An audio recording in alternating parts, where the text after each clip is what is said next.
Good afternoon, everybody. Welcome to Trading the Close. It is your two favorite and best looking traders, Lawton Ho and I'm Drew Dosick. And we have a show planned out for you today, a great one. Yeah, a lot of info to cover. We had CPI data this morning. We had bank earnings this morning with JPM, both of which are lifting the markets up. Pretty interesting, yeah. All right, you want to get into it? Absolutely. Let's head on over to the heat map and look at everything. So we've got the heat map here, but then we have the major indices right here. So we've got the Dow Jones up 1.52%, NASDAQ's up 2.53%, S&P is up 1.7%, oil's up 3%, gold's up 7%, Bitcoin's up 3%, everything's up. Look at the board over here too. For the majority that we see is everything is green, right? And it's a significant move up in green too. We got Nvidia up 3.28%, Microsoft's up 2.66%. Other quantum stocks are starting to rocket higher. We've got robotic stocks that are also moving higher as well. So a lot of momentum is heading right back into the markets, and we're going to look at a lot of charts to see what that looks like and what patterns are presenting themselves. Drew, and I just wanted to ask you, I mean, you see this chart, everything, absolutely everything is green today. Why is that? Well, major reason is the 10-year yield, and that's the chart that we're going to look at first. The markets love easy money policy, and when the yields are coming down, it's easier for companies to borrow money. Money is then cheaper to get, and so companies will have better profits and also more revenue from it too. Cool. So let's take a look at the 10-year yield.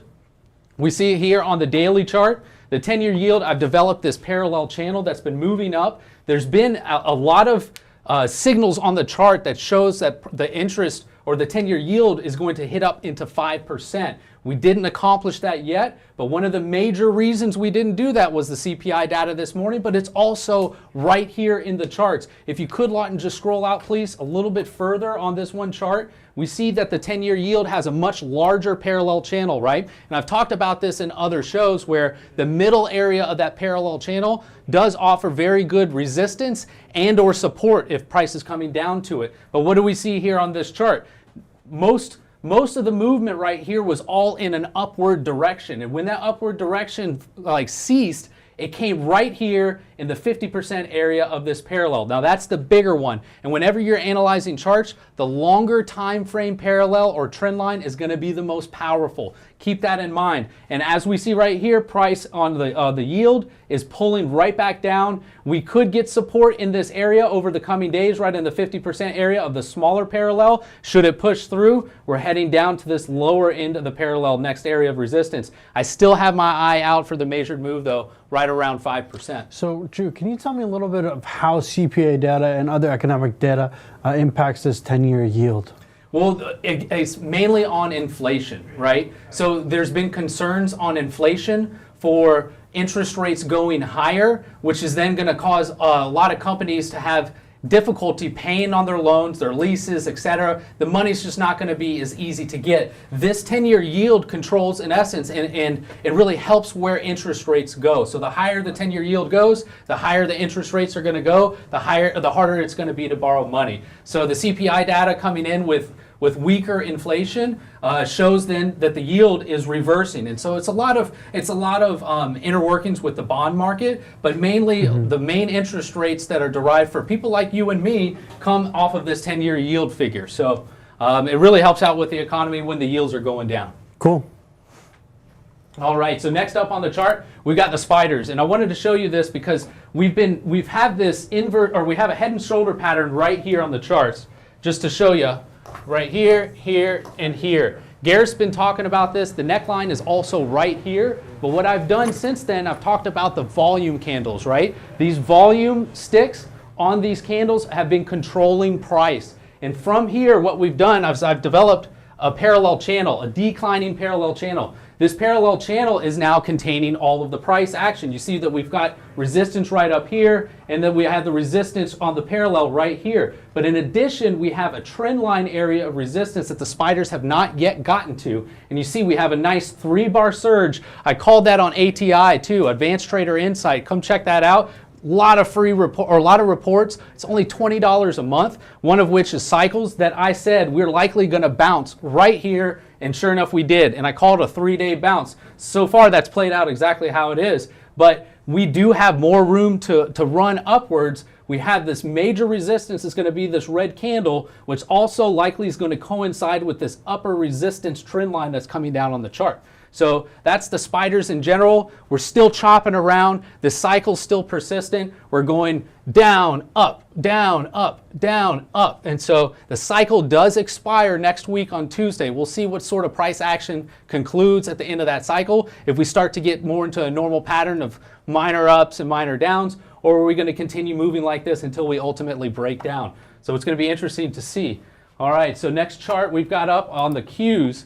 Qs similarly have a downward sloping parallel channel. This area is going to provide resistance and something for us to watch out for should price continue to move up, especially when comparing the spiders too. I want to see when price gets up to the high end of this parallel channel, does the spiders then start running into resistance and pull back? And likely that's going to happen. If we do push through, then we're going to retest this inclining trend line right here. That'll be the next spot on the QQQ. And keep in mind, Rigetti and all these other tech companies are starting to push, which is really just helping the Qs move up too.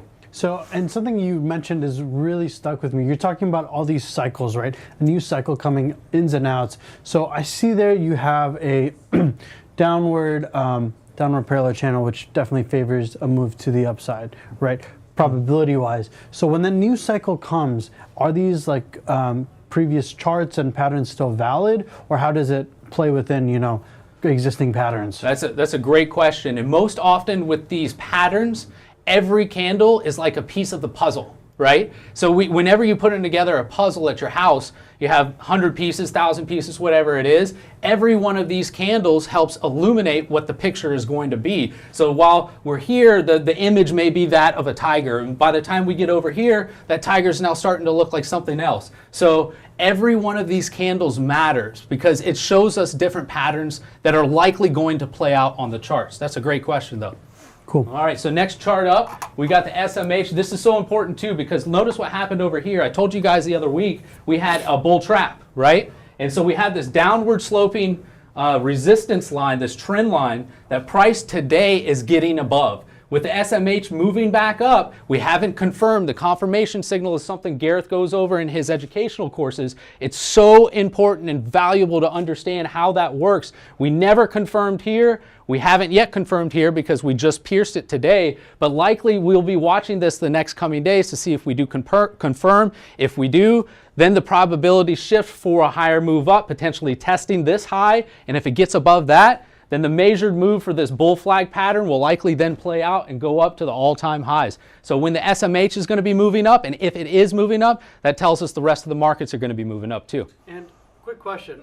I always wondered about this. You know, these ETFs tracks a bunch of different stocks, right? Mm-hmm. So when we're charting something like the SMH, it's basically the charts of, you know, AMD, NVIDIA, SMCI, all combined into one. So I know you say here, I just go to yours, it says this looks like bullish and this is the target, right? Potential measured move, right, if you will. The measured move, yes, yes sir. But how can you chart this? Like, is NVIDIA supposed to move like the same way? Do you know what I'm saying? Like you're charting the ETF, but you're not charting the individual stocks within that ETF. Does that still work? That's a great question. This helps you, the SMH, the SPY, the QQQ, really help you get an idea where the general market is going. Individual stocks, when a price moves up on the SMH, let's say 5%, an individual stock may go up 10 to 20%. So individual stocks can move much more, thus they have higher risk than if you're invested in something like this with the ETF. So ETFs, though they move slower, they give you general consensus as to all the other stocks that are contained in that indice, where the price action is going collectively. So yeah, it's a great question. Cool. All right, so next one up, the dollar. We'll go through the dollar, gold, and the transports pretty quickly because I got some important stuff I want to tell you about Bitcoin, AVGO, Tesla, and so forth. So the dollar, I brought up this parallel to you guys several weeks ago. You'll notice again, and I'm going to keep saying this stuff because it's repetitive, and it's great when you learn this stuff on your own because then you can repeat it. Just as I said, everything, all these patterns occur over and over and over again, so you don't have to learn so much to understand and identify patterns. So this parallel channel moving right up, I said if it is going to continue to move up, very much like the origin of this parallel channel, price moves right at the 50% area. Same thing's occurring right here. We had price on the dollar move right up into this resistance area, which I've now changed as support because we have gone above and now confirmed above this area. Whenever you have a resistance line and it gets beaten to the upside and confirms above the upside, that resistance line now turns to support. We can see how that's working exactly how price came up, hit the 50% area, and over the last 3 days has now started coming down, hitting the support area, and then bouncing up today off that CPI data. Next on gold. Gold is pushing up, having a great day. We've talked about this before, how we were trailing this trend line of support. And today, we're breaking through the upside of resistance. And so now the whole picture of gold, this is a perfect example from what question Lawton asked earlier about how do the charts work with the patterns and what's happening. Over here, we were thinking with this bear flag, price was about to break down on this wedge pattern on gold. It didn't. It had a measured move down here under the 2300 mark, but now we're moving up, pushing 2700 on gold right now at $2,696. If price stays above this trend line and confirms above, we're going to be looking to go higher on gold. Can you, I'm just curious, how do you find a measured move on a wedge? On the wedge pattern? Well, there's what this was.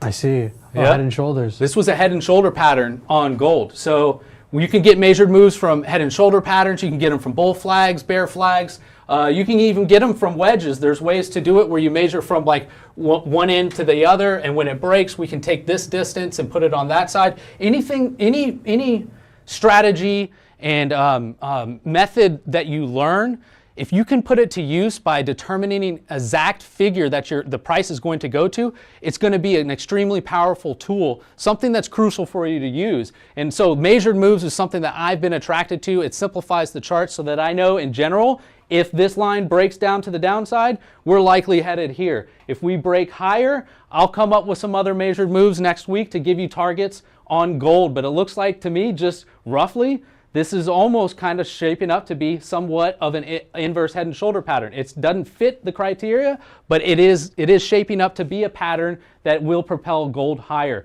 at least in the short term. All right, next up on the transports. We got the transports, as I mentioned to you before, in December, we had a huge fall back down into this wedge, and this is a bearish wedge pattern, but you see now after the news today and this week, we are starting to pop up on transports. Thus, you see the rest of the market moving up. It all makes perfect sense. The transports are going to continue to move up too. Easier monetary policy allows that to move up. Now we've got Bitcoin up next. This one's really important. I wanted to point this out. A few days ago on Monday, we had a huge candle right here that ended up being a doji. This candle extended all the way down to one of my support levels, just above $88,000. It was a minor level of support. So far, it's held. But what this candle did is it allowed me to create a new parallel channel for Bitcoin. You see this parallel works perfectly, connecting this low here to this pivot high to this low. And price today, and if you could, Lawton, click on the 10-minute chart, please. I've talked about this middle area on the parallels before, but look what happened when Bitcoin first came up to that middle area. It got rejected. It came right back down and then gained momentum to push on through, and now it's getting rejected again. It just shows that this parallel that I've got on Bitcoin is a very solid parallel. And if you could please scroll back to the daily, I'll show you that then our target, should we move back to the top end of this parallel, is going to be right around $110,000 on Bitcoin. And then you're going to have resistance. You can see from here the previous all-time highs is right around $108,000. So pushing up to 110 is not going to be that much higher, obviously. So we'll have to reevaluate once price does get a little bit higher, see if other patterns develop to give us any other insight for a higher move. All right, and on AVGO, this is really important too. This is like a wedge pattern that has developed on top of a parallel channel. You see this parallel, AVGO had great news here, awesome earnings back in December. The price of AVGO just rocketed up, and since then we've been trading sideways. We've been shopping. Previous price action has allowed for this parallel, which has also provided support on every one of the dips of AVGO. You notice here, though, this yellow trend line at the top has created a wedge pattern combining with the top end of that parallel. So far, this parallel channel is holding support, and if the markets continue to move up, we're likely going to break this resistance area. Should this parallel channel break, our first level of support is going to be 204 and 81 cents. It's a really great pattern. It's repetitive too, just like many of the patterns we'll discuss on this show. Next up, we've got Tesla. Tesla, you see here, is now starting to break out from a wedge. We were toying with potentially breaking down. If so, the levels were listed here where we were going to get initial support. But right now, we are clearly breaking above this declining trend line of resistance. So next step for Tesla, we need to confirm above the wedge. And then the next step after that is going to be getting through 443.97. This area, if you see, there's a lot of price action right in here. This will be difficult to get through on the first go. We're likely going to have to take a couple days of consolidation to get through it. So keep your eyes on Tesla for a move up to 443. Next on the charts, this one's awesome. This one's so cool because not only have we had tremendous swings in Rigetti and quantum computing, this stock, I told you guys a couple weeks ago about how the simple moving averages work, and especially on a daily pattern. Whenever you have a rapid move from one end down into one of the levels, much like displayed here, it's going to be very good support. Everybody's got these simple moving averages on their brokerage. If you have the ability to pull up a chart on your brokerage, you can see the simple moving averages. It's one of the first things that I learned when I was starting to research charts. And so what these averages do, they help you find support and resistance levels that correspond to other patterns on the chart, but you don't need to know those patterns to flip these lines on. And you can learn a couple things very quickly, just like this. So we had price action move from up here in a high, then cascaded lower like a waterfall. Look at the vertical nature of that fall. And I've got three simple moving average lines. I've got this yellow one, that's a 20 moving average, the blue, that's the 50-day moving average, and the red, that's the 200-day moving average. Whenever you have a situation where price moves from a very high point straight down into this 50 moving average right down here, you're likely going to get a bounce. And when I say likely, it's going to be a very strong probability, 80+%, especially if we're talking about a steep fall like this. So we see the 50 moving average is not going to work like a gap fill where price is going to hit it and then turn around immediately or within 10 cents, 20 cents. What's done here, price pushed through the 50 moving average, and then the following day, then gapped up and proceeded higher, and then we even got another day of push today. So see, Rigetti closed at 10.94, and so it did get above 10 bucks and was around 11. It was an amazing move for this stock today, and one I want to point out on the 10-minute chart. If you could flip to the next chart, please, Lawton. This next chart, I want to highlight a pattern. We took this in the live day trading room for a trade today, and this pattern right here that presented itself, much like how I was showing, like sharp moves. I had this sharp move. What I was able to do is isolate this area of support on the charts from this gap window. So we had a time count moving down into support with a narrow body bar. This is something that I go into in deep detail in my Mastering the Overnight Trade course, the sleeper hold. The sleeper hold is amazing. It was initially designed as a play on the daily chart, but our patterns work on all different time frames, whether it's the 10-minute, the hourly, the daily, the weekly. This trade setup of the sleeper hold worked perfectly on a 10-minute chart. So this pattern played out. I would have liked to have gotten a little bit more gain. All the members in here, we did get out for a nice profit, but this pattern is very, very high probability because it combines three different factors, typically resulting in about an 85+% win rate. So keep this in mind. Rigetti has got a lot of folks interested in it. This quantum computing is really taking off again. So Lawton, what do you got? Yeah, so before we close, and thank you so much, Drew, for a great job, we actually have a really exciting announcement. I'm gonna let myself tell you about it in this commercial right here. Hey guys, Lawton here with Verified Investing, and I have some really exciting news. We've decided to partner with Blowfin, our first ever crypto exchange that we're partnering with. So let's hop in and take a look. So immediately going onto the website, you can trade all the things that you're used to trading: Bitcoin, Ethereum, and more. So With Bluefin, you can do all your charting right here directly on the website. It has an integration with TradingView, so you don't actually need to go on TradingView. So I love that integration. And for all you cowboys out there, you can go up to 150x leverage. Now be careful, because you can lose it all really fast, but you can also make a lot of money. Stay tuned, and I'll show you how to trade next time.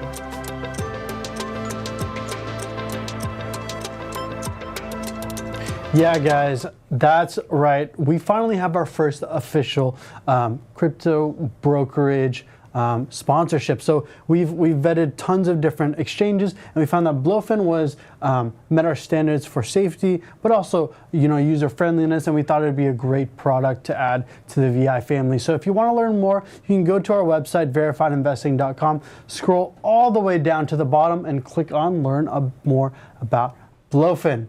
And you have up to 150 times leverage, which is insane. Which is crazy. Insane. Be careful, guys. Yeah, stay ahead of the trade. Follow us on Verified Investing with our YouTube shows.